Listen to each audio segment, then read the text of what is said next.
Good morning students. நாம இந்த வகுப்புல என்ன பார்க்க போறோம்னா, 7th ஸ்டாண்டர்ட் தமிழ் தான் பார்த்துட்டு இருக்கோம். ஏற்கனவே நாம யூனிட் 2, அதாவது டேர்ம் 1ல யூனிட் 3 யூனிட்டும் வந்து பார்த்து முடிச்சிட்டோம். இப்போ வந்து பார்த்தீங்கன்னா டேர்ம் 2ல முதல் யூனிட் தான் பார்க்க போறோம். இந்த புத்தகம் பார்த்தீங்கன்னா 2019 எடிஷன் தான் இந்த பாடம் வந்து நான் எடுத்திருக்கேன். அடுத்தடுத்து வந்த இயர்கள்லாம் பார்த்தீங்கன்னா இந்த சில பாடப்பகுதிகள்லாம் நீக்கப்பட்டிருக்கும், சில பாடப்பகுதிகள்லாம் கொடுத்துருப்பாங்க. அதனால நான் 2019 அந்த புதிய புத்தகம் வந்தது இல்லையா, அந்த அடிப்படை தான் இந்த பாடம் வந்து எடுக்கிறேன். ஏன்னா உங்களுக்கு வந்துட்டு இது எல்லாமே உங்களுக்கு வந்துட்டு தேவையான, உங்களுக்கு வந்துட்டு எல்லாமே கவர் ஆகுன்றதுனால இந்த எடிஷன் வந்து எடுத்திருக்கேமா. இந்த பாடம் வந்து எதை பத்தி சொல்லுதுன்னு பார்த்தீங்கன்னா, நம்ம முன்னோர்களுடைய அறிவியல் ஆக்கத்தை பற்றியும், அவங்களுடைய அறிவியலை எவ்வாறு சிறந்து விளங்கினார்கள், அவர்களுடைய அதன் அடிப்படையில் தொழில்நுட்பங்கள் அவங்களுக்கு எப்படி எல்லாம் இருந்தது அப்படின்றது, அந்த கப்பல் கட்டும் களத்தை பத்தி தான் இந்த பாடம் முழுவதும், யூனிட் முழுவதும் அமைந்திருக்கும். பாருங்க, பாடத்தினுடைய தலைப்புகள் பாருங்க. கலங்கரை விளக்கம், கவின்மிகு கப்பல், தமிழரின் கப்பற்கலை, ஆழ்கடலின் அடியில், இலக்கிய வகை சொற்கள். இது வந்து இலக்கியம். அதுக்கப்புறம் அது எல்லாம் பார்த்தீங்கன்னா, இது 4 தலைப்புகளும் எதன் அடிப்படையில் இருக்குதுன்னு பார்த்தீங்கன்னா, அந்த கப்பல் சார்ந்த, அந்த துறைமுகம் சார்ந்து, அந்த கடலை சார்ந்த பாடங்களாக தான் இந்த பாடம் வந்து அமைந்திருக்கும். இப்போ நாம இந்த செய்யுள் வந்து பார்க்கலாம். பாருங்க, அறிவியல் ஆக்கம். நான் ஏற்கனவே உங்களுக்கு சொல்லியிருந்தேன், டைட்டானிக் என்ற மூவி வந்து பாருங்கம்மா அப்படின்னு சொல்லிட்டு. அது பார்த்தீங்கன்னா அந்த டைட்டானிக் மூவி வந்து ஏன் வந்து பாருங்க, நான் அப்போ வந்துட்டு சாதாரணமா உங்களுக்கு ஒரு பாடமா, இது பாடமா இருக்குதுன்றதை தாண்டி அதெல்லாம் நீங்க பாருங்கன்னு சொல்றதுக்கு எதுக்காகன்னு பார்த்தீங்கன்னா, இதுதான் வந்து பார்த்தீங்கன்னா அப்போ இங்கிலாந்துல பார்த்தீங்கன்னா 1911 இல்ல 12 தெரியல, அந்த ஆண்டுல பார்த்தீங்கன்னா மிகப்பெரிய மற்றும் மிக ஆடம்பரமான நிறைய பயணிகளை ஏற்றி கொண்டு போகக்கூடிய ஒரு டைட்டானிக் கப்பல் தான் அது உருவாக்கப்பட்டது. ஆனா அதை சயின்டிஸ்ட், அது ஆராய்ச்சி பண்ணவர்களே பார்த்தீங்கன்னா, அது அப்ப என்ன செஞ்சிருப்பாங்கன்னு பார்த்தீங்கன்னா, இது முழுகும் அப்படின்னு சொல்லிட்டு ஒரு இது கொடுத்துருப்பாங்க. இருந்தாலும் பார்த்தீங்கன்னா, அவங்க அந்த அவ்வளவு பிரம்மாண்டமான ஒரு கப்பலை உருவாக்கி அதை வந்து நீர்ல விடப்படும் போது ஒரு ஆபத்தான சூழ்நிலை தான் அது முடிஞ்சிருக்கும். அதை தான் வந்துட்டு 1997 என்னமோ தான் வந்து டைட்டானிக் என்ற மூவி வந்து எடுத்திருப்பாங்க. அது வந்து 1911 நடந்த ஒரு உண்மையான கப்பல் விபத்து தான் அந்த படமாவே கொடுத்திருப்பாங்க. அதனால அந்த படத்தை வந்து பார்க்க சொன்னதுக்கு காரணம் அதுதான். அதை பத்தி தெரிஞ்சுக்கோங்க அப்படின்றதுனால தான் நான் அது கொடுத்திருப்பேன். இப்ப பாருங்க, இந்த முழுவதும் பாத்தீங்கன்னா எப்படி இருக்குன்னு பாத்தீங்கன்னா, இந்த கடலை பத்தி தான் இருக்கும். ஒரு நிமிஷம் இருங்கம்மா.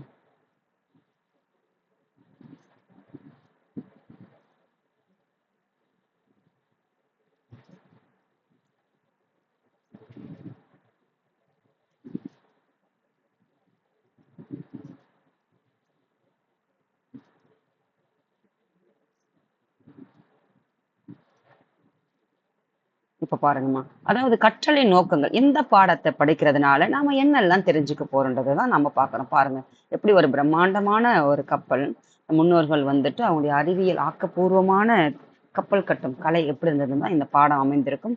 அதனாலதான் அந்த டைட்டானிக் மூவியை வந்து கட்டாயம் பாருங்க. இந்த பாடத்தை படிக்கும்போது உங்களுக்கு அது வந்து ஒரு மிகப்பெரிய ஒரு தாக்கமும் இருக்கும். அது ஒரு நிறைய ஒரு அறிவியல் பூர்வமான சிந்தனைகளும் உருவாகும். பாருங்க, கற்றலின் நோக்கங்கள் பார்த்தீங்கன்னா, சங்க பாடல்களை சீர்பிரித்து படிக்கும் திறனும், கருத்தை உணரும் திறனும். அதாவது வந்து சங்க பாடல்கள், சங்க காலத்தில் இயற்றப்பட்ட பாடல்கள் தான் இந்த யூனிட் 1 முழுவதும். அப்ப இந்த பாடல்கள் நீங்க படிக்கிறதுனால அந்த பாடத்தினுடைய சீர் பிரிச்சிருப்பாங்க இல்லையா. சீர்னா அசைச்சொல் நம்ம தெரிஞ்சிருக்கு இல்லையா. அதாவது வந்துட்டு ஓரசை சீர், ஈரசை சீர் அப்படின்னு சொல்லிட்டு, அப்போ அந்த சீரை வந்து பிரித்து படிக்கக்கூடிய திறனை வந்து நம்ம கத்துக்க போறோம். அதுக்கப்புறம் பார்த்தீங்கன்னா, கருத்தை வந்து உணரக்கூடிய திறனையும் நாம பெற்றுக்கொள்ள போகிறோம் இந்த பாடத்தை படிக்கிறதுனால. அப்போ சங்க காலம்னா என்னன்னு சொன்னோம் நானு, அதாவது வந்துட்டு வரலாற்று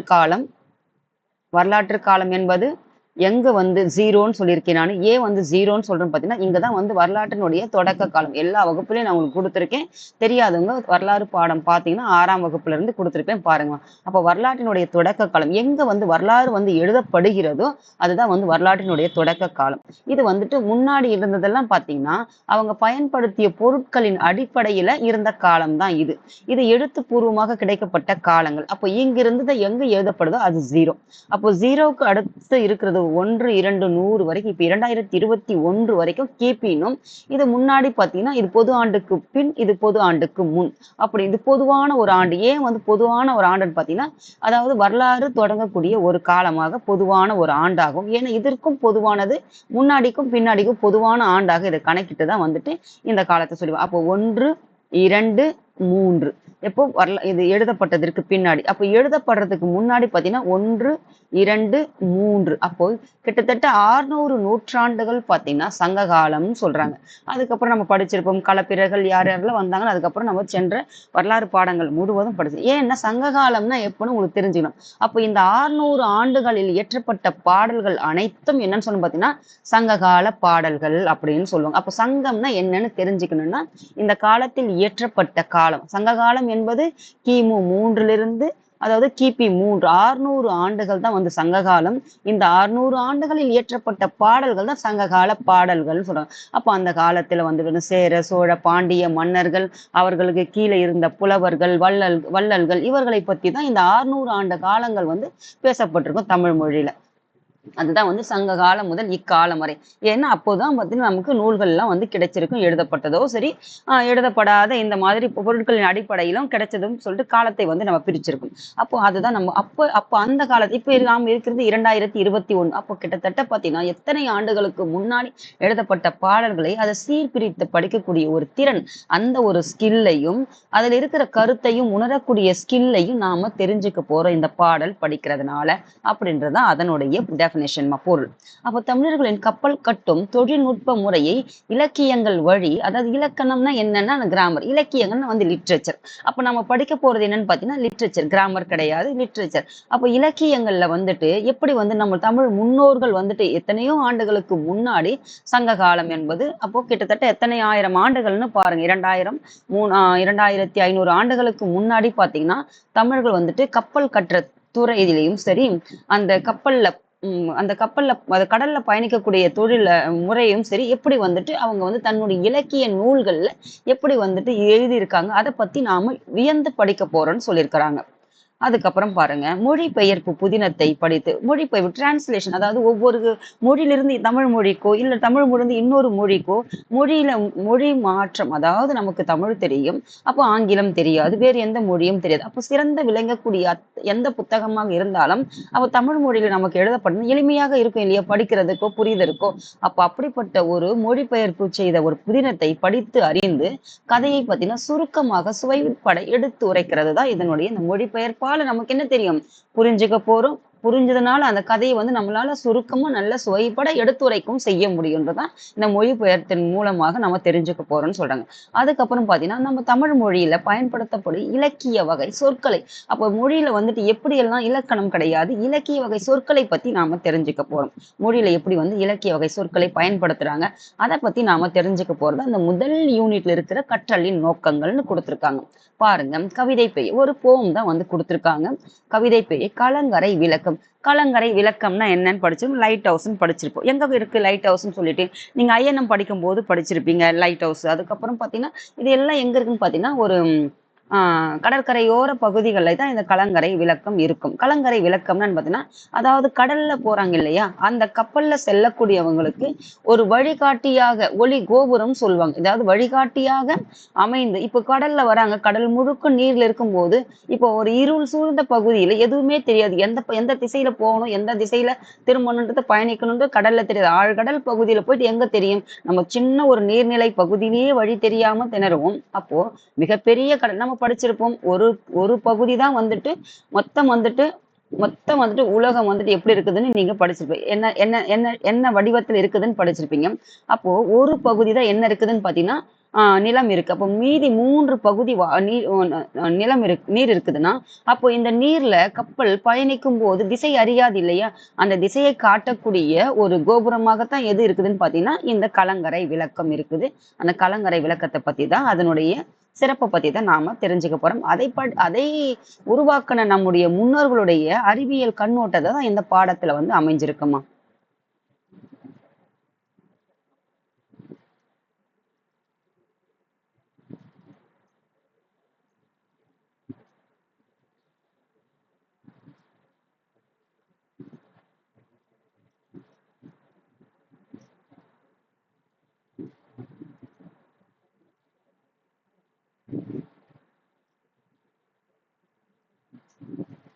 இப்ப பாருங்கம்மா, பாடல் படிக்கிறதுக்கு முன்னாடி நுழையும் முன் படிச்சுட்டு கலங்கரை விளக்கம். கடலும் அப்போ கலங்கரை விளக்கம்னா என்னன்னு பார்த்து நம்ம லைட் ஹவுஸ் எங்க இருக்குன்னு பார்த்தீங்கன்னா, ஒரு துறைமுக பகுதிகள்லயோ கடல் அதாவது கடல்ல பயணிக்கும் போது நமக்கு வழி தெரியாத திசை காட்டக்கூடிய ஒரு விளக்காக தான் இந்த கலங்கரை விளக்கம் இருக்கும் தெரிஞ்சுக்கிட்டோம். அப்போ நுழையும் முன் பாருங்க, கடலும் கடல் சார்ந்த இடமும் தமிழரின் வாழ் நிலங்களுள் ஒன்று. அப்போ கடல் நம்ம 5 வகையான நிலங்களை வந்து பிரிச்சிருப்போம். எது? குறிஞ்சி, முல்லை, மருதம், நெய்தல், பாலைன்னு சொல்லிட்டு. குறிஞ்சி வந்து பாத்தீங்கன்னா மலை சார்ந்த பகுதி. அதுக்கப்புறம் முல்லை பாத்தீங்கன்னா காடு சார்ந்த பகுதி. மருதம் வந்து பாத்தீங்கன்னா வயல் சார்ந்த பகுதி. அதுக்கப்புறம் நெய்தல் பாத்தீங்கன்னா கடல் சார்ந்த பகுதி.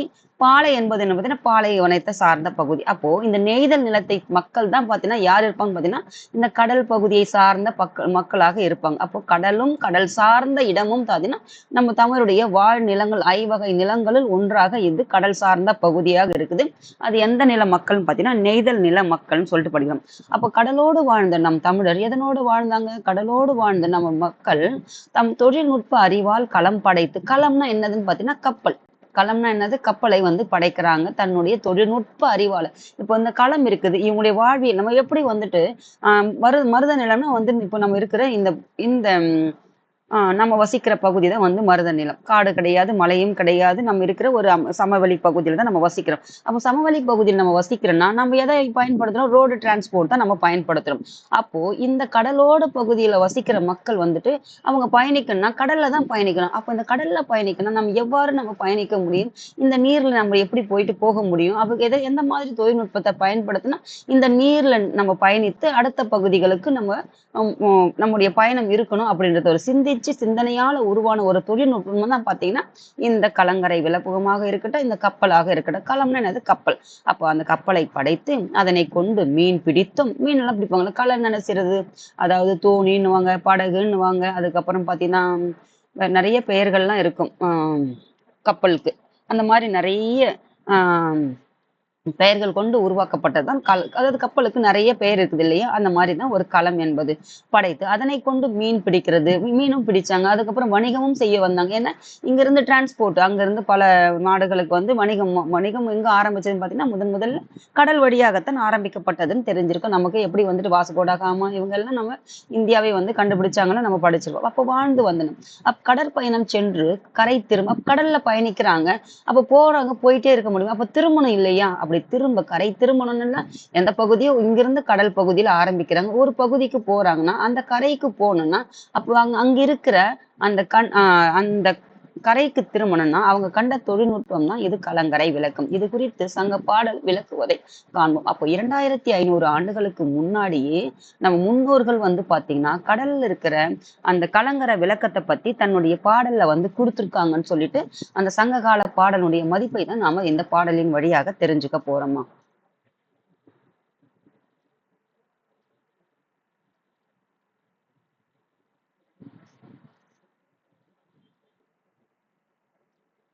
இப்ப பாருங்கம்மா, இப்போ பாடல் படிக்கிறதுக்கு முன்னாடி நூல்வெளி சொல்லும் பொருளும் படிச்சுட்டு பாடல் படிச்சுன்னு எளிமையாக இருக்கும்.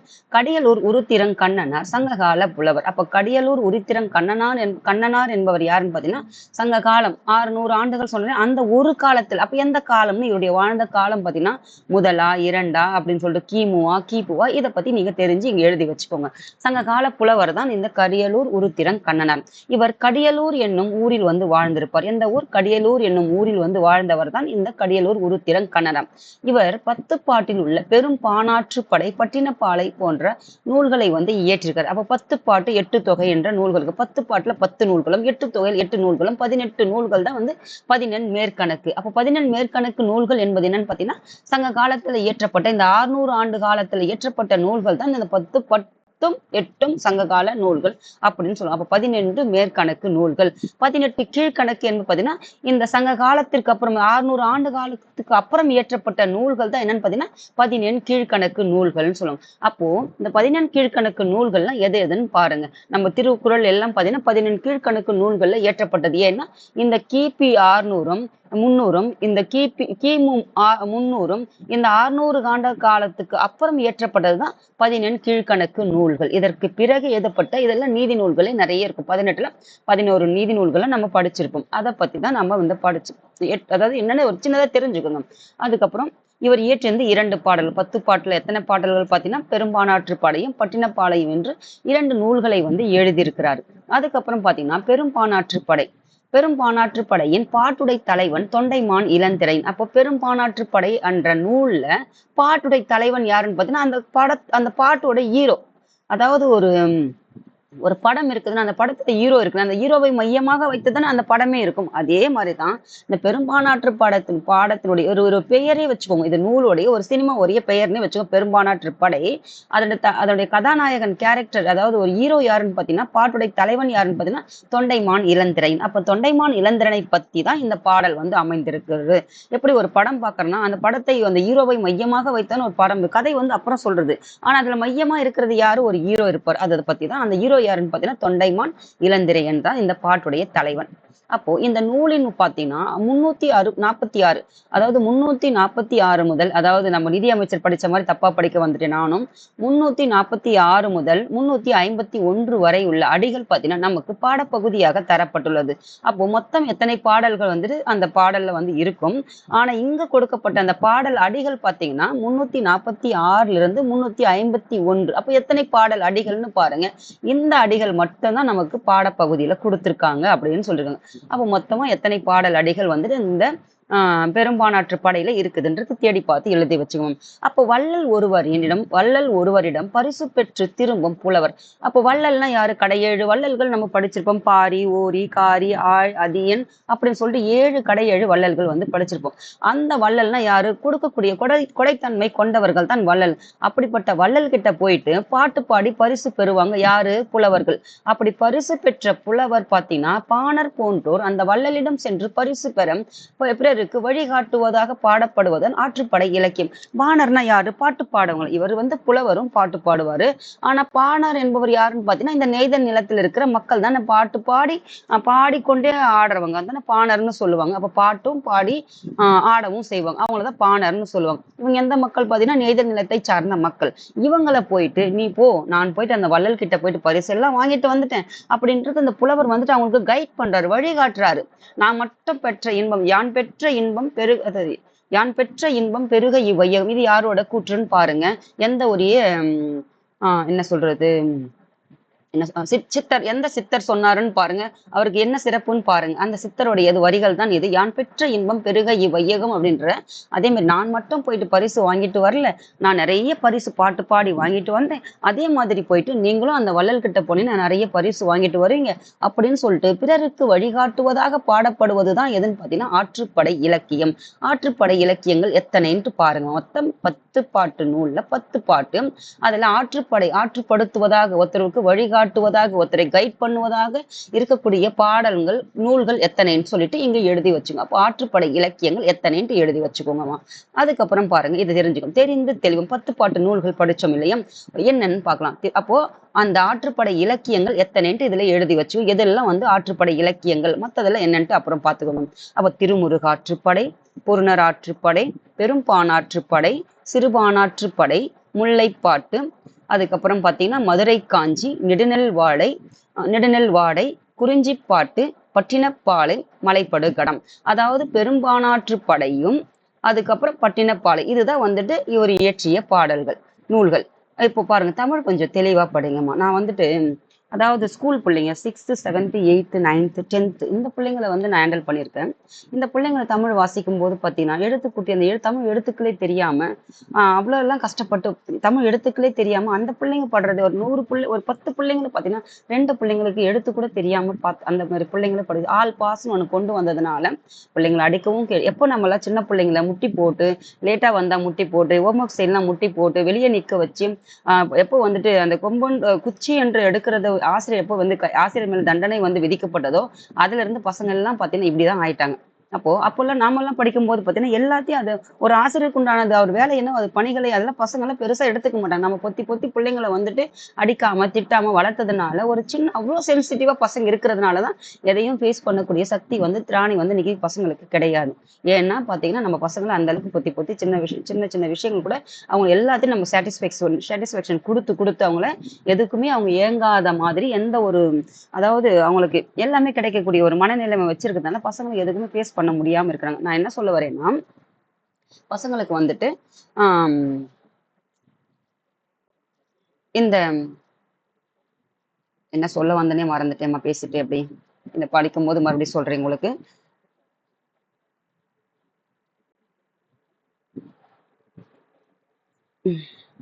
அதுக்கப்புறம் நூல்வெளி படிச்சுட்டு இப்ப பாருங்க.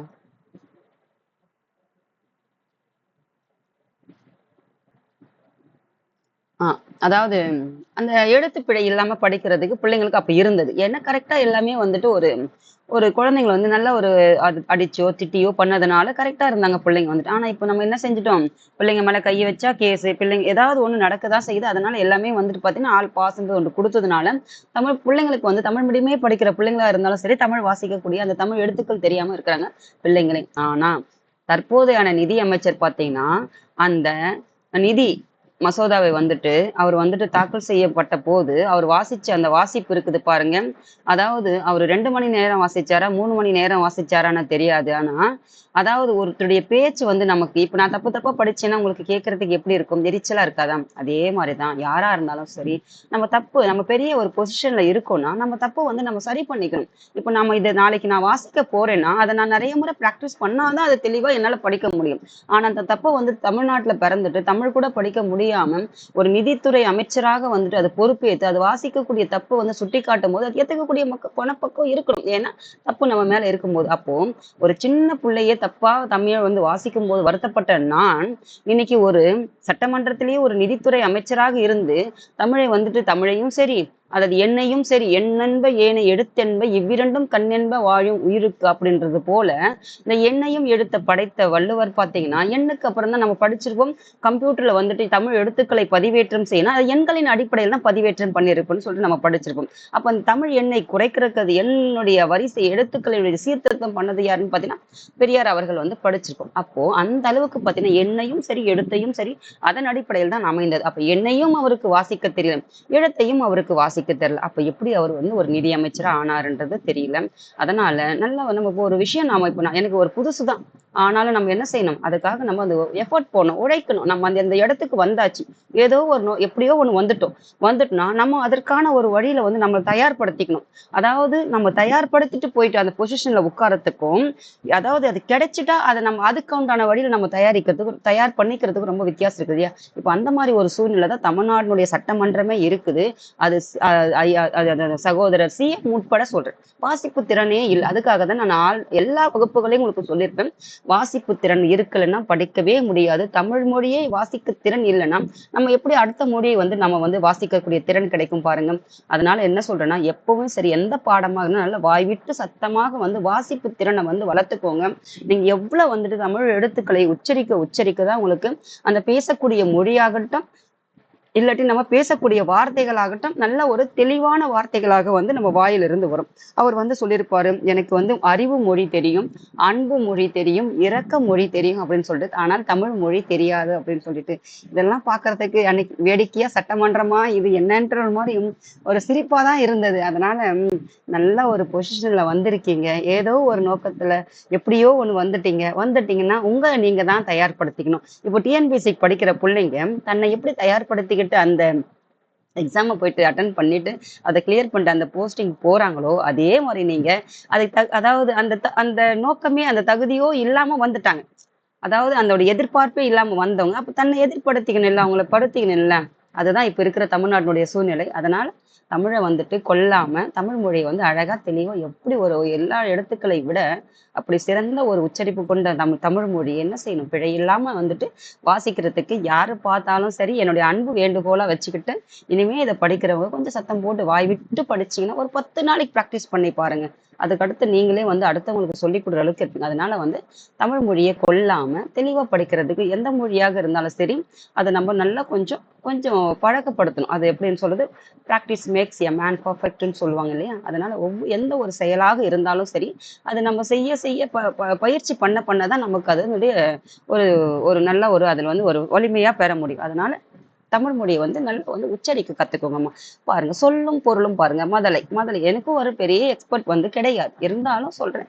அது கொஞ்சம் தப்பில்லாம இன்னும் ரொம்ப கொல்லக்கூடிய அளவுக்கு படிக்கிறத விட ஏதோ என்ன மாதிரி ஒரு அரைகுறையா கூட படிச்சா கூட பரவாயில்ல. அது அதை விட கேவலமா படிக்கும்போது அது வந்துட்டு அவ்வளவு நேரம் வாசிக்கிற அளவுக்கு எழுத்துக்கூட்டி அவர் தான் அப்படிதான் பார்த்தா மற்ற அமைச்சர்களும் அப்படின்னா இருக்காங்கன்னா, அப்போ ஒரு சட்டமன்றத்துக்குள்ள இவ்வளவு பேர் பாக்குறாங்க, தமிழ்நாடு பாக்குது, உலகம் முழுவதும் தமிழர்கள் இருக்கிறாங்க பார்ப்பாங்கன்னு தெரிஞ்சிருந்தும் அது தன்னை பயிற்சி பண்ணிக்காத கூட ஒரு டீச்சர் ஒரு டீச்சர் ஒரு டீச்சிங்க்கு போயிட்டு ஒரு டெமோ கிளாஸ் எடுக்கணும்னா சொல்லுவாங்க. அதாவது வீட்டுல இருந்து பயிற்சி பண்ணிட்டு போனாதான் ஒரு டெமோவை அட்டன் பண்ண முடியும்னு சொல்லிட்டு, அப்போ இத்தனை பேருக்கு முன்னாடி லைவ் போயிட்டு இருக்குன்னா நம்ம அத்தனை பேருக்கு முன்னாடி நம்ம பேசணும். எதிர்கட்சிகள்லாம் கேள்வி கேட்பாங்க, மக்களே பாக்குது, நாடே பாக்குதுன்னும் போது நாம தான் நம்மளை தயார்படுத்திக்கிட்டு அங்க வந்து இறங்கணும்.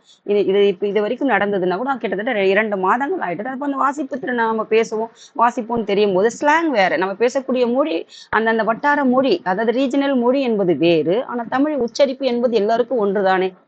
அப்ப அதுதான் நாங்க கேக்குறாங்க, அதுதானே நம்ம வாசிக்கிற பார்த்து தானே படிக்கிறோம். அந்த பார்த்து படிக்கிறத கூட நம்ம தவறுதலா உச்சரிச்சுன்னா, அந்த எழுத்து பிழையாக இருந்துச்சுன்னா அது எப்படி அது? அப்போ அதனால என்ன செய்யணும், அந்த பிராக்டிஸா நமக்கு பயிற்சி தான் பேச, அதாவது படி வாசிச்சு சத்தம் போட்டு வாசிக்கிற பழக்கத்தை வந்து வளர்த்துக்கோங்கம்மா.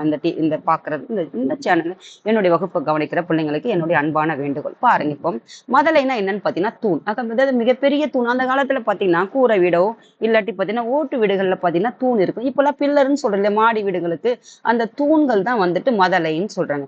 நெகிழினா என்னன்னு பாத்தீங்கன்னா தீச்சுடர். அப்போ நெகிழினா இப்போ நாம என்ன பயன்படுத்துறோம், அதாவது அந்த நெகிழி நெகிழி என்பது என்னன்னு சொல்றோம் நாம, அந்த பிளாஸ்டிக் பை சொல்றேன், அதுதான் வந்து அதையும் வந்து நீக்கம் பண்ணிருப்பாங்க. ஆனாலும் நம்ம பயன்படுத்தினது யாரோட ஆட்சி காலத்துல நீக்கினாங்கன்றத பாருங்க. எடப்பாடி, அதாவது ஒவ்வொருத்தருடைய ஆட்சி காலத்துல புதிய புதிய ஒவ்வொரு சாதனைகளும் பண்ணிருப்பாங்க. யாரையும் என்ன செய்ய முடியாது, குறைச்சி மதிப்பிடவே முடியாது. அந்த அளவுக்கு பார்த்தீங்கன்னா செய்யலைன்னா இன்னைக்கு தமிழ்நாடு அசூர வளர்ச்சி வந்து அடைஞ்சிருக்காது இந்திய அளவுல பார்த்தீங்கன்னா. அதனால ஒவ்வொருத்தருடைய பங்களிப்பும் வந்து சிறப்பான வகையில போற்றக்கூடியதுதான். அதனால யாரையும் பழிச்சு யாரையும் பேசாம உங்களால என்ன செய்ய முடியுமோ அதை செஞ்சுட்டே போங்க. போனது போயிட்டு போகுது. யார் எப்படி செஞ்சாங்க, நீங்க செய்ய வந்திருக்கீங்கல்ல. யாரை பத்தி இழிவாகவோ, வயசு வித்தியாசம் ஒண்ணு இருக்குது, மதிப்புன்னு ஒண்ணு இருக்குது. அவங்களும் ஒரு முன்னால இருந்த ஒரு முதல் அமைச்சர்கள், அவர்களுக்கும் உண்டான ஒரு மரியாதை இருக்குது. உங்களை விட வயதில் பெரியவர்கள், பல ஆண்டுகால அனுபவம் உள்ளவர்கள். அதனால யாரையும் என்ன செய்யாதீங்க, தாழ்த்தி வந்துட்டு தரம் தாழ்த்தி பேசி நம்முடைய தரத்தை வந்து நம்முடைய பேச்சால வந்து கெடுத்துக்க கூடாது. அதுதான் என்னுடைய அன்பான வேண்டுகோள். பாருங்க, அழுவம் அதைதான் வந்து அதை வந்து நெகிழி என்பதை வந்துட்டு அதை பேன் பண்ணது யாருன்னு பாத்தீங்கன்னா இபிஎஸ் அவர்கள் வந்து பண்ணியிருப்பாரு அவருடைய ஆட்சி காலத்துல. அழுவம்னா என்னன்னு பாத்தீங்கன்னா கடல். வேயா மாடம் என்பதுன்னு பாத்தீங்கன்னா வைக்கோல் போன்றவற்றால் வேழப்படாது. அதாவது வைக்கோல் இருக்குது இல்லையா, அதாவது நெல் பயிர் இருக்குது இல்லையா, அதுல வந்துட்டு அந்த நெல்லெல்லாம் எடுத்துட்டு அந்த வைக்கோல் எடுப்பாங்க இல்லையா, அதனால வேயப்படாது. அதுல செய்யல, அது பின்னுவாங்க இல்லையா, நம்ம கட்டு பிரிக்கிறதுன்னு சொல்லுவாங்க, அதாவது கட்டுன்னு சொல்லுவாங்க, இல்லாட்டி வந்து கயிறுன்னு சொல்லுவாங்க. அததான் வந்து அதால செய்யாமல் திண்மையாக சாந்து பூசப்பட்ட மாடம். திண்மையாக என்னன்னு பாத்தீங்கன்னா சாந்துன்னு என்னன்னு பாத்தீங்கன்னா நம்ம படிச்சிருப்போம் இல்லையா, அந்த சுண்ணாம்பு கல்லால பூசப்பட்ட மாடன்னு சொல்லிட்டு, அந்த மாதிரி ஒரு அதாவது திக்கா இருக்கிற ஒரு திண்மயமாக சாந்து பூசப்பட்ட ஒரு மாடம் தான் என்னன்னு பாத்தீங்கன்னா வேயா மாடம். எதால வேயாத, வைக்கோல் போன்றவற்றால் வேயப்படாது சாந்தால பூசப்பட்ட ஒரு மாடம் தான் எதுல இருக்குதுன்னு பாத்தீங்கன்னா அந்த கலங்கரை விளக்கத்துல இருக்குது. சென்னின்னா என்னன்னு பாத்தீங்கன்னா உச்சி. அதாவது வந்து பாத்தீங்கன்னா நம்ம அன்னைக்கு படிச்சோம், குச்சி, நுனி, கிளை, கொம்புன்னு சொல்லிட்டு படிச்சு இல்லையா. இதுதான் ஒரு பில்லர்னா இதனுடைய உச்சி தான் வந்து என்னன்னு சொல்றாங்கன்னு பாத்தீங்கன்னா சென்னி அப்படின்றாங்க. உறவு நீர்னா பெரு நீர் பரப்பு. அதாவது வந்து பெரிய கடல் பகுதி தான் என்னன்னு சொல்றாங்க பாத்தீங்கன்னா உறவு நீர். பெருநீர் பரப்பு தான் வந்து உறவு நீர். அதுக்கப்புறம் பாத்தீங்கன்னா கரையும்னா என்னது, காகம். கரையும்னா காகம் வெளியே கான்னு கூப்பிடுது. எதுக்கு கூப்பிடுது, அது நம்மள கூப்பிடுது, எனக்கு சாப்பாடு கொடுங்க அப்படின்ட்டு கரைஞ்சுதானே கூப்பிடுது, அதுதான் வந்து அழைக்கும் அப்படின்றத ஞாபகம் வச்சு. இதெல்லாம் வந்துட்டு சொல்லும் பொருளும் வந்துட்டு கலை சொற்கள் வந்து சொல்லும் பொருள் வந்து கேட்பாங்க. தமிழ் வார்த்தை இதெல்லாம் சங்க காலத்துல ஏற்றப்பட்ட தமிழ் சொற்கள். அதனால இப்ப இருக்கிற நம்ம வார்த்தைகளோட பொறுத்துன்னா இதெல்லாம் நம்ம தெரிஞ்சுக்கணும். பாடலுடைய பொருள், நம்ம படிக்கக்கூடிய அந்த பாடலுடைய பொருள் என்னன்னு பாருங்க. கலங்கரை விளக்கமானது, அதாவது வந்து அந்த லைட் ஹவுஸ் இருக்குது இல்லையா, அந்த விளக்கமானது வானம் கீழே விழுந்து விடாமல் தாங்கி கொண்டிருக்கும் தூண் போல தோற்றமளிக்கிறது. பாருங்க என்ன ஒரு வரி பாருங்க. இதுதான் அந்த கலங்கரை விளக்கம். அந்த தூண் இது. அந்த தூண் பார்த்தீங்கன்னா, எப்படின்னா உயரமா இருக்குது.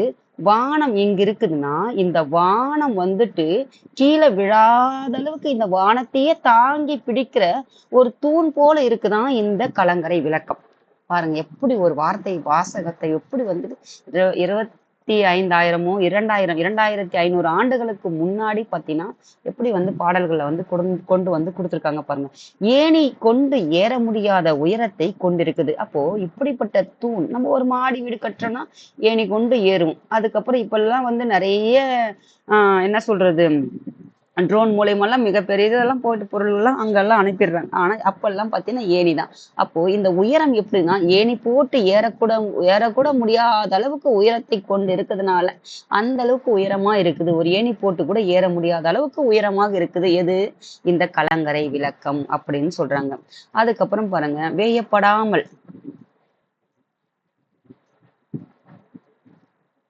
வேயப்படாமல் அதாவது வைக்கோல் போன்றவற்றால் வேயப்படாமல் சாந்து பூசப்பட்ட அப்போல்லாம் கட்டடங்கள்ல பார்த்தீங்கன்னா, வைக்கோல் போட்டு கூட அந்த கட்டடங்கள்லாம் கட்டப்பட்டிருக்கும். நீங்க அந்த பழைய காலத்து வீடுகள்லாம் பார்த்தீங்கன்னா அப்படிதான். அந்த மாதிரிலாம் வேயாமல் சாந்து பூசப்பட்ட அதாவது சாந்துன்னா என்னன்னு பார்த்தீங்கன்னா, சுண்ணாம்பு கல்லுன்னு வச்சுக்கோங்க. அப்போ சாந்து பூசப்பட்ட விண்ணை முட்டும் மாடத்தை உடையது. அப்போ விண்ணையே முட்டக்கூடிய அளவுக்கு மாடங்களை கொண்டதாக இருக்குதாம் எது? அந்த கலங்கரை விளக்கம். மாடம்னா எப்படி இருக்கும்? நம்ம வீடு இருக்குதுன்னா, இப்போ இதுதான் வீடுன்னு வச்சுக்கோங்கம்மா.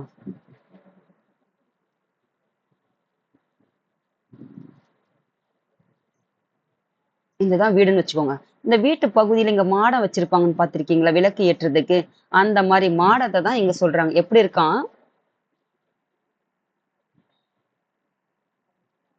விண்ணை முட்டக்கூடிய அளவுக்கு வேயப்படாமல் செஞ்சிருந்த அந்த கலங்கரை விளக்கமானது எப்படி உடையது? மாடத்தை உடையது. அந்த மாடத்தில் தான் என்ன இருக்குதுன்னு பார்த்தீங்கன்னா, அந்த மாடத்தில் இரவில் ஏற்றப்பட்ட எரியும் விளக்கு. நம்ம அந்த லைட் ஹவுஸ் இருக்குது இல்லையா? இதுதான் அந்த மாடம். அந்த மாடத்துல தான் எப்படி இருக்குது? ஏதாவது எதிலுமே அந்த வைக்கோலால் வேயப்படாத இந்த மாடத்துல இரவில ஏற்றப்படக்கூடிய அளவுக்கு வந்து அந்த மாடம் வந்துட்டு இருக்குது அப்படிங்கிறாங்க. இருங்க. இப்ப பாருங்க. அதாவது விண்ணை முட்டும் மாடத்தை உடையதுதான் அந்த கலங்கரை விளக்கம். அந்த மாடத்துல இரவில் தான் ஏற்றுவாங்க. எரியும் விளக்கு தான் அந்த அந்த மாடத்துல எரியும். கடலில் துறை அறியாமல் கலங்கும் மரக்கலங்களை துறை நோக்கி வந்து அழைக்கிறதாம். அப்ப கடல்ல வந்து பயணிக்கிறான். அப்படி இரவில மட்டும் ஏத்துறாங்க. அந்த மாடத்துல. அந்த மாடம் எதால ஆனது? வேயப்படாமல் சாந்து பூசப்பட்ட விண்ணையே தொடக்கூடிய அளவுக்கு அந்த மாடத்தை கொண்டதுதான் அந்த மாடம். அந்த மாடத்துல இரவில விளக்கு ஏத்துறாங்க. அந்த விளக்கு ஏத்துறாங்கன்னா, அந்த விளக்கு எரியும் போது அந்த விளக்கு என்ன சொல்லுதான்? கடலில் துறை அறியாமல் கடல்ல துறைமுகத்தையே அறியாமல் கலங்கும். எது கலங்குதுன்னு பாத்தீங்கன்னா, மரக்கலங்கள்னா என்னன்னு பாத்தீங்கன்னா கப்பல்கள். அப்போ பயத்துல கலங்குது இல்லையா? கலக்கமா இருக்குது இல்லையா? பயத்துல வந்துட்டு மரக்கலங்கள் வந்துட்டு அழைக்குது. அப்படி பயந்து போய் இருக்கிற அந்த கப்பலை வந்துட்டு தன் துறை நோக்கி அழைக்கிறதா எதுன்னு பாத்தீங்கன்னா, இந்த கடலில் இருக்கிற இந்த கலங்கரை விளக்கம். எப்படி ஒரு அருமையான வரிகள் பாருங்க. கடலில் துறை அறியாமல் அதாவது கடல்ல போயிட்டு இருக்கு கப்பலு. எங்க இருக்குது துறைமுகம் எப்படின்னு சொல்லி துறைனா என்னதுன்னா துறைமுகமா? துறைமுகம் எங்க இருக்குதுன்னே அது கப்பல் நிறுத்தக்கூடிய இடங்கள் தானே துறைமுகம். அப்ப கப்பல போயிட்டே இருக்குது. எங்க இருக்குது கரைனே தெரியாமல் நிறுத்தத்துக்கு இடம் இருக்குது. எங்க இறங்க போறனே தெரியாமல் கலங்கிக் கொண்டிருக்கிற கப்பலை நான் இங்க இருக்கேன் வா இங்க வந்து நிறுத்து அப்படின்னு சொல்லிட்டு அந்த கரையை நோக்கி இங்கதான் கரை இருக்குது துறைமுகம் அப்படின்றது துறைமுகத்தை நோக்கி அழைக்கிறதா இந்த கலங்கரை விளக்கம். அந்த வெளிச்சமானது. அப்போ இரவு பகுதியில நல்ல இருட்டுன்னு அது வச்சுக்கோங்க. இப்பதான் வந்துட்டு எத்தனையோ டிரான்ஸ்போர்ட் ஆயிடுச்சு. அப்பெல்லாம் பாத்தீங்கன்னா கடல்ல பயணிக்கிறவங்களுக்கு வந்து இந்த கலங்கரை விளக்கம் தான் ஒரு வழிகாட்டியாக இருந்தது. எப்படி வந்து இதை கண்டுபிடிச்சிருப்பாங்க நம்ம முன்னோர்கள்னு பாருங்க. இந்த பாடம் வந்து எதை பத்தி சொல்லுதுன்னா இந்த கலங்கரை அந்த கடல்ல பயணிக்கக்கூடிய அதையும் சரி நம்ம முன்னோர்கள் வந்து எப்படி வந்து அறிவியல் பூர்வமாக சிந்தனை ஏன்னா வந்து அப்ப ரீல்ஸ் கிடையாது, டிவி கிடையாது, சிந்தனைகள் ஃபுல்லா எங்க இருந்தது? அவங்களுடைய மூளையில வந்து சிந்தனைகள் வந்து உதித்தது. ஆனா இப்ப என்ன கிடையாது? நம்ம சிந்திக்கும் திறனும் கம்மி. எதை பத்தி அந்த ஒரு எதையும் உள் வாங்குறதும் கிடையாது. உள் வாங்கினாதான் நம்ம சிந்திக்கும் திறன் இருக்கும். அந்த தனிமை இருந்தாதானே சிந்தனை. என்னுடைய கோர்ஸ் எல்லாம் என்னுடைய கம்யூனிட்டி பேஜ்ல போட்டுட்டு இருக்கேன். அது உங்களுக்கான ஒவ்வொருத்தருக்கான வாழ்க்கையும் உயர்த்துன்றதுக்காக உங்களுக்கு ஏற்றவாறு தேடி தேடி எடுத்து நான் கொடுத்துட்டு இருக்கேன். மாணவர்கள் அதை பெரியவர்களாக இருந்தாலும் சரி, எல்லாருக்கும் இன்னைக்கு மோட்டிவேஷன் தேவைப்படுது. ஏதோ ஒரு சொல், ஏதோ ஒரு வாக்கியம் உங்களை உயர்த்தக்கூடிய வகையில நிச்சயம் இருக்குன்றதுனால தான் உங்களுக்காக நான் கம்யூனிட்டி பேஜ்ல திருக்குறள் ஆகட்டும், இல்லாட்டி வந்துட்டு நல்ல நல்ல வாசகங்கள் ஆகட்டும் நான் குடுத்துட்டு இருக்கேன். அதை பயன்படுத்திக்கோங்க. வகுப்பு மட்டும் இல்லை, நம்மள எல்லாத்தையும் சிறு சிறு பகுதிகளாக சேர்த்து ஒரு நல்ல சிலையாக செதுக்குவதில் ஒவ்வொருத்தருடைய பங்களிப்பு, ஒவ்வொருத்தருடைய வார்த்தைகளும் இருக்கும். அதனால தான் அத குடுத்துட்டு இருக்கேன். அதனால நான் என்ன சொல்றேன்னா, அந்த ரீல்ஸ், இந்த டிவி இதெல்லாம் நம்ம தேவைக்கு பயன்படுத்துங்க. இன்னொரு விஷயம், ஷக்கீலான்னு நினைக்கிறேன் நடிகை வந்து பாத்தீங்கன்னா, போனை வந்து அதிகமா, அதாவது ஒரு குளித்து படுத்து 6 மணி நேரம், 8 மணி நேரம், 4 மணி நேரம் அந்த போனை வந்துட்டு கேம் விளையாடி பழக்கப்படுத்தி, கழுத்துல வந்து ஏதோ ஒரு எலும்பால பாதிக்கப்பட்டு, அதனால ஆப்ரேஷன் பண்ணி, இன்னைக்கு வந்துட்டு ஒரு பேட்டி வந்துட்டு ரீல்ஸ்லயோ, டிவி, போன்லயோ, வாட்ஸ்அப் எதை எடுத்தாலும் அவங்க தான் வந்து 2 நாளா வந்துட்டு இருக்காங்க. அதனால அந்த மாதிரி எல்லாம் சூழ்நிலைக்கு ஆளாகும்போது, கடவுள் நம்மளை நல்லா படைச்சிருக்காரு. கை, கால் அழகா குடுத்திருக்காரு. நம்மள விட எவ்வளோ மோசமான கீழ்நிலையில கை, கால் வராம, கண் பார்வை இந்த உலகமே எப்படி இருக்குன்னு தெரியாம எத்தனையோ சூழ்நிலையில் மக்கள் இருக்கிறாங்க. ஆனா எல்லா செல்வங்களையும் கொடுத்து, நல்ல கை, கால், உடல் உறுப்புகளை கொடுத்த இறைவனுக்கு நன்றி சொல்லி, அப்படியெல்லாம் இருக்கும்போது நம்முடைய வீணான நேரத்தையும் வீணாக்குறது மட்டுமல்லாமல், நம்ம பெற்றோருடைய எதிர்பார்க்கிறதையும் வீணடிக்கிறது மட்டும் இல்லாமல், நம்ம வாழ்க்கையை வீணடிக்கிறது மட்டும் இல்லாமல், யாரோ ஒருத்தருக்காக நீங்க யாரோ ஒரு ரீல்ஸ், யாரோ போடக்கூடிய, அதாவது ஒவ்வொருத்தரும் திரும்ப திரும்ப சொன்னதையே சொல்லி, சொன்ன ஒரு சின்ன விஷயத்தையே பார்த்தீங்கன்னா, பெருசா பண்ணி அப்படியே பெருசா கிரியேட் பண்ணி போட்டு நேரத்தை விரயம் பண்ணக்கூடிய காலத்துல தான் இன்னைக்கு சமூகமே இருக்குது. அப்படிதான் இன்னைக்கு யூடியூப் சேனல்லாம் தன்னுடைய தேவைக்கு, தன்னுடைய இன்கம் வர்றதுக்காக அப்படியெல்லாம் நேரத்தை ஒரு வான்னு சொல்றத வான்னு இழுத்து ஒரு வார்த்தையே ஒரு 5 நிமிஷம் இருக்கக்கூடிய அளவுக்கெல்லாம் இன்னைக்கு இருக்கிறாங்க. அந்த தம்ப்லைன்ல அப்படியெல்லாம் வச்சுட்டு அந்த மாதிரிலாம் அடிக்ட் ஆகாம, உங்களுடைய காலம் வந்துட்டு உயிர் போன்றது. அது போனா திரும்ப வராது. இந்த செகண்ட், இந்த நொடி போனா போனதுதான். அதனால அதை யாருக்காகவும் எப்போதும் விட்டு கொடுக்காம, உங்கள் வாழ்க்கை உங்கள் கையில, யாருக்காகவும் விட்டு கொடுக்காதீங்க. யார் பின்னாடியும் போகாதீங்க. அதனால அறிவுக்கு நல்ல இயற்கையை பாருங்க. அறிவுக்கு வேலை கொடுங்க. சிந்திங்க. சிந்தனையின் வெளிப்பாடால நிறைய நீங்களும் பாத்தீங்கன்னா, புதிய புதிய கண்டுபிடிப்புகள்லாம் நீங்களும் உருவாகலாம். நிறைய பேர் பாத்தீங்கன்னா, யார் வந்து டிவியையும் போனையும் தூர தூக்கி வைக்கிறாங்களோ அவங்கதான் இன்னைக்கு பாத்தீங்கன்னா சமூகத்துல மிகப்பெரிய ஒரு நட்சத்திரங்களாக ஜொலிப்பாங்க. அதனால நீங்களும் வருங்காலத்துல ஆகணும்னா தேவைக்கு பயன்படுது. எது நமக்கு தேவையோ அதை மட்டும் பயன்படுத்துங்க. தேவையில்லாததுக்கு தூரம் வச்சிருங்க. எதுக்குமே அடிக்டட் ஆயிட்டு வாழ்க்கையை வீணடிச்சுக்காதீங்க.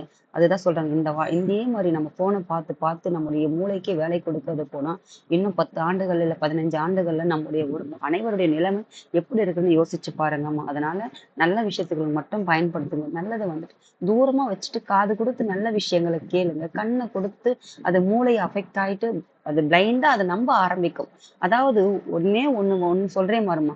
ஒரு நெகட்டிவ் தாட், நெகட்டிவ் வீடியோ வந்து ஒரு நாள் நீங்க காலையில பாத்தீங்கன்னா, அது என்ன செய்யுன்னு பாத்தீங்கன்னா, அத மூளை அதை அப்படியே எடுத்துக்கிட்டு, நம்முடைய மனசும் அதை அப்படியே எடுத்துக்கிட்டு, நம்மள அப்படியே அதையே நமக்கு நெகட்டிவாவே நம்மள ப்ளே பண்ண வைக்கும். அதே நீங்க பாசிட்டிவா நல்லா கண்ணுக்கு குளிர்ச்சியா, கண்ணுக்கு இனிமையானதை பாருங்க. அப்படி ஒரு முகத்துல ஒரு மகிழ்ச்சியும், ஒரு சந்தோஷமும் நிலவி, உங்கள் மனதும் மகிழ்ச்சியா இருக்கும். உங்களுடைய மூளையும் நல்லா ஃப்ரெஷ்ஷா இருக்கும். அந்த மாதிரி எல்லாம் உங்களுக்கு வந்து நீங்க உருவாக்கிக்கோங்க. இதெல்லாம் வந்துட்டு தூக்கி தூரமா வச்சுட்டு, தேவையானதை வாழ்க்கைக்கு என்ன தேவையோ அதை பயன்படுத்திட்டு, ஒரு ஒரு ஒரு கயிறு, சும்மா ஒரு ஒரு கயிறு, ஒரே ஒரு முழம் கயிறு பிடிச்சாப்புல ஏறி பிடிச்சு ஏறி போயிடுங்க. அது யாருடைய வாக்கியமாக கயிறாக பயன்படுத்தி மேலே ஏறி போங்க. எல்லாரும் எல்லா காலத்திலயும் உங்களுக்கு சப்போர்ட்டிவா இருப்பாங்கன்றது கிடையாது. தன் கை மட்டும்தான் தனக்கு உதவி. அதை நான் திரும்ப திரும்ப சொல்றேன். ஏன்னா என்ன என்னைக்குமே நான் யாரை சார்ந்ததும் இல்லை, எனக்கு கிடையாது. எங்க அப்பா அது எனக்கு சொல்லி கொடுத்தது. என் பிள்ளைங்களுக்கும் அப்படி சொல்லிதான் நான் வளர்த்துருக்கேன். அதனால அது என்ன சொல்லுவாங்க, ரத்தத்திலேயே ஊறி போனது ஒரு வாக்கியமாக நான் பாக்குறேன். அதனால தன் கை மட்டும்தான் தனக்கு உதவி. நீங்க ஒரு விஷயத்த மட்டும் நினைச்சுக்கணும், என்னைக்குமே சரி, அடுத்தவங்களுக்கு கொடுக்குற இடத்துலயே என்னை வச்சுக்கோ, யார் கையும் எதிர்பார்த்து எனக்கு ஏங்க வைக்கிற நிலையே எனக்கு கொடுத்துறாது அப்படின்றது வச்சுக்கிட்டீங்கன்னா, என்னைக்குமே நீங்க கொடுக்குற இடத்துலயே உங்களை கடவுள் வச்சுப்பாரு. அதனால தன் கை மட்டும் தனக்கு உதவியா நினைச்சிட்டு, உங்களுக்கு என்ன வருமோ, உங்களுக்கு என்ன பிடிக்குமோ அதை செஞ்சுட்டு போயிட்டே இருங்க. யாரையும் பார்க்காதீங்க. பேசுங்க. சாதாரணமா எல்லாரு கூடயும் ஒரு மிங்கலா இருக்குது, பேசுறது, பழகுறது அது வேற. ஆனா நம்ம எப்படி இருக்கணும், நம்முடைய காரியத்துல, நம்முடைய செயல்ல எப்படி இருக்கணும், கண்ணும் கருத்துமாக இருந்து நமக்கு எது தேவையோ அதை நோக்கி பயணிச்சுட்டு போயிட்டே இருங்கம்மா. யாரையும் பார்க்காதீங்க. யாரை கண்டு வியக்காதீங்க. இதுதான் என்னுடைய அன்பான எப்பொழுதுமான வேண்டுகோளா உங்களுக்கு நான் வைக்கிறேன். தேவையானவங்க எடுத்துக்கோங்கம்மா. பாருங்க, வானம் ஊன்றிய மதலை போல, அதாவது வானத்தை தாங்கி பிடிக்கக்கூடிய அளவுக்கு மதலைனா தூண் போல இருக்குதாம். ஏணி சாத்திய ஏற்று சென்னி போல அந்த அந்த ஏணி எப்படி வந்துட்டு ஏணி சாத்தனா ஏணி வச்சு ஏறினா கூட எட்ட முடியாத அளவுக்கு எது இருக்கு? இதனுடைய நுனி பகுதி இருக்கு. இப்ப இங்க இருந்து ஏணி போடுறோம். இதுதான் ஏணி. அப்போ ஏணி வச்சு சாத்தி ஏறி போக முடியாத, எட்டி கூட போக முடியாத அந்த நுனி பகுதி. அந்த அளவுக்கு உயரத்துல இருக்குதான் எது? இந்த லைட் ஹவுஸ். ஆனா இது எப்படி இருக்குது? வானம் எங்க இருக்குதுன்னா, வானத்த தாங்கி பிடிக்கிற மாரி இருக்கா இந்த தூண் வந்துட்டு. அந்த மாரி பாருங்க. எப்படி ஒரு கற்பனை பாருங்க. கற்பனை இல்ல. எப்படி ஒரு வர்ணிப்பு பாருங்க அத. அதுக்கப்புறம் பண்ணா அதாவது சென்னி. அதுக்கப்புறம் பார்த்தீங்கன்னா, "விண்பொர நீ வந்து வேயா மாடத்து" அதாவது விண்ணை முட்டக்கூடிய அளவுக்கு வந்த நீ வேயாத மாடத்துனா அதாவது அந்த வைக்கோலால வேயப்படாது எதுல வேயப்பட்டிருக்க சுண்ணாம்பு கற்களால வேயப்பட்ட நீ எதால அதாவது விண்ணை தொடுற அளவுக்கு வேயா மாடத்துனா அந்த வைக்கோலால வேயப்படாது சுண்ணாம்பு கல்லால் வேயப்பட்ட நீ இந்த கலங்கரை விளக்கமே நீ இரவில் மாட்டிய இலங்கு சுடர் நெகிழி நெகிழினா என்னன்னு படிச்சோம் ஆஹ் இது தீச்சுடர் நெகிழினா என்னது தீச்சுடர்னு படிச்சோம் அப்ப பாருங்க இரவில் மாட்டிய இலங்கு சுடர் நெகிழி அந்த தீச்சுடர் இரவுல மட்டும்தான் என்ன செய்யறாங்க ஏற்றி வைக்கிறாங்க எதற்காக அந்த உறவு நீர் அந்த பெரும் பரப்பான கடல் நீர்ல அழுவத்துனா எதுன்னு பாத்தீங்கன்னா கடல் அப்ப பெரும் பரப்பு கொண்டிருக்க இந்த கடல் நீர்ல ஓடுகின்ற களம்னா எதுன்னு பாத்தீங்கன்னா ஓடுகின்ற கப்பலாகிய கப்பலே கரையும் துறை அழைக்கின்றேன் எங்க இந்த துறைமுகத்தை அழைக்கின்றேன் வா அப்படின்னு சொல்லிட்டு இந்த கலங்கரை விளக்கம் வந்து அழைக்கிற மாதிரி கடியலூர் உருத்திரன் கண்ணனார் வந்துட்டு சங்ககால பாடல் ஆசிரியரான இவர் வந்து எந்த நூற்றாண்டு கிபியா கிமுவா எந்த காலம்ட்டு பாருங்க எப்படி ஒரு அருமையான பாடல் வந்துட்டு சங்க காலத்துல வந்து கொடுத்துருக்காங்க எப்படி ஒரு அறிவியல் பூர்வமான செய்யுளா இருக்குதுன்னு பாருங்க அதே மாதிரி வந்துட்டு அவங்களுடைய அந்த மாதிரி வந்துட்டு கப்பல் கலையில வந்துட்டும் சரி அந்த கப்பல் கட்டு துறையிலும் சரி அந்த தொழில்நுட்பத்திலும் சரி அவர்கள் எப்படி வந்து சிறந்து விளங்கினார்கள் நம்முடைய சங்க காலத்துல வாழ்ந்த மன்னர்களாகட்டும் மக்களாகட்டும் அப்படின்றதுதான் இந்த பாடல் வந்து வலியுறுத்துது இப்ப நீங்க இந்த காலத்துல வாழறீங்க 21st செஞ்சுரியில வாழறீங்கன்னா இந்த காலத்துல நீ இப்ப விஜய் சார் சகோதரர் தான் நல்லா இப்போதைக்கு ஃபேமஸா இருக்கு அவரை பத்தி படிச்சிருது அவரை பத்தி பார்த்து சொன்னீங்க ஒரு கவிதை எழுத சொன்னா சொல்லுவீங்க இல்லையா ஏன்னா அதை நீங்க பாக்குறீங்க எல்லாமே தெரியுது அப்போ அதை வச்சு அதை பேஸ் பண்ணி எழுதுவீங்க அதே மாதிரிதான் அந்த காலத்துல வாழ்ந்த புலவர் அந்த காலத்துல மக்களும் அந்த காலத்துல மன்னமும் அந்த காலத்துல ஏற்பட்ட இப்ப இண்டஸ்ட்ரியல்லாம் எப்படி வந்துட்டு எஜுகேஷன்லாம் எப்படி இருக்குது அதெல்லாம் நமக்கு தெரியுதோ அதே மாதிரி அந்த காலத்துல எந்தெந்த துறைகள்லாம் மக்கள் இருந்தாங்கன்றது இந்த கடியலூர் உருத்திரன் கண்ணனார் வந்துட்டு வாழ்ந்த காலத்தினுடைய அந்த பார்த்த வெளிப்பாடுதான் இந்த கவிதையுமா இதோட இந்த பாடல் வந்து நிறைவடையுமா தேங்க்யூமா அடுத்த வகுப்புல வந்து நம்ம பார்க்கலாம்